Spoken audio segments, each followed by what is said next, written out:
Our next story is from Sri Lanka. The land of serendipity is facing global scrutiny over human rights violations. The ongoing UNHRC session has put the spotlight on war crimes in Sri Lanka. Colombo is looking for support.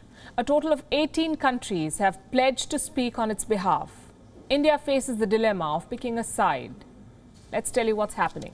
It began exactly a month back. On the 27th of January, the United Nations Human Rights Commissioner, Michelle Bachelet, came up with this report. It warned that Sri Lanka is at the heightened risk of human rights violations being repeated.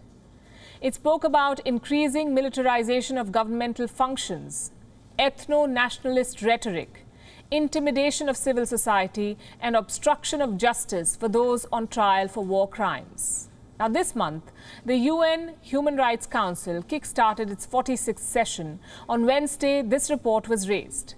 The Commissioner spoke about the failure to ensure justice for victims of armed conflict by successive governments in Sri Lanka. Listen to this. Madam President, this is a key juncture for the Council's engagement with Sri Lanka. As my report A/IHRC/46/20 indicates, nearly 12 years after the end of the armed conflict, domestic initiatives have repeatedly failed to ensure justice for victims and promote reconciliation. Despite commitments made in 2015, the current government, like its predecessor, has failed to pursue genuine truth-seeking or accountability processes. Sri Lanka wasted no time in responding. Dinesh Gunawardene, the Foreign Minister of Sri Lanka, said the report was politically motivated and that his country was being subjected to quote-unquote unprecedented propaganda campaign. The trajectory that has emerged with regard to the recommendations and conclusions reflects the preconceived, politicized and prejudicial agenda which certain elements have relentlessly pursued against Sri Lanka. These recommendations are based on ill-founded allegations. Sri Lanka categorically rejects the conclusions and recommendations in the High Commissioner's report. This was followed by statements from several UNHRC members. America slammed Sri Lanka for marginalizing minorities. Pakistan said Sri Lanka had been a victim of terrorism. China said Colombo had always protected human rights. Imagine that certificate coming from China. Iran, the Maldives, Egypt and a host of other countries took turns to speak on the matter. Last we checked, a total of 18 countries had pledged support to Sri Lanka. Does the list include India? Before we tell you India's stance, you must know this. Colombo has been trying to get Delhi on its side. According to reports, the Sri Lankan president recently wrote to Prime Minister Narendra Modi seeking support to back a possible UNHRC resolution against his country. He doesn't want a repeat of the past. Similar resolutions have been raised in the past, and New Delhi voted against Sri Lanka in the year 2012 and abstained in 2014. What about this time?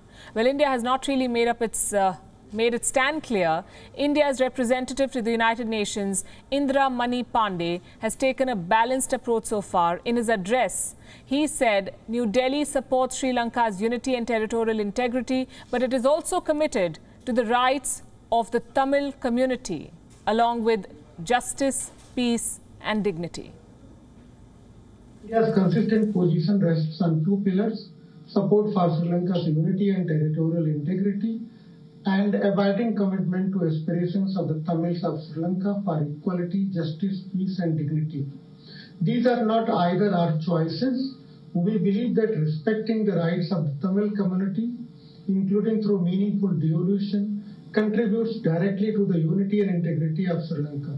Therefore, we advocate that delivering on the legitimate aspirations of the Tamil community is in the best interest of Sri Lanka. We call upon Sri Lanka to take necessary steps for addressing such aspirations, including through the process of reconciliation and full implementation of the 13th Amendment to the Constitution of Sri Lanka.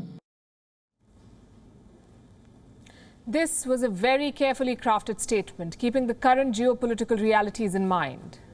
Like we've been reporting, Sri Lanka has been swaying to Chinese tunes again. Last month, it scrapped some terms of a trilateral agreement to develop a terminal at the Colombo port. It is currently renegotiating the terms of agreement with India and Japan. At the same time, it is welcoming Chinese investments. A Chinese company has won the contract to set up a hybrid wind and solar energy project, one that is quite close to Indian borders. This project is being built off the northern Jaffna Peninsula, barely 50 kilometers away from the Tamil Nadu coast. Then Colombo rolled out a red carpet for the Prime Minister of Pakistan, giving Imran Khan another platform to target India on Kashmir. And after all of this, Colombo expects New Delhi to speak on its behalf. We'll have to wait and see which way the chips fall. After all, geopolitics is not a zero-sum game. WION is now available in your country. Download the app now and get all the news on the move.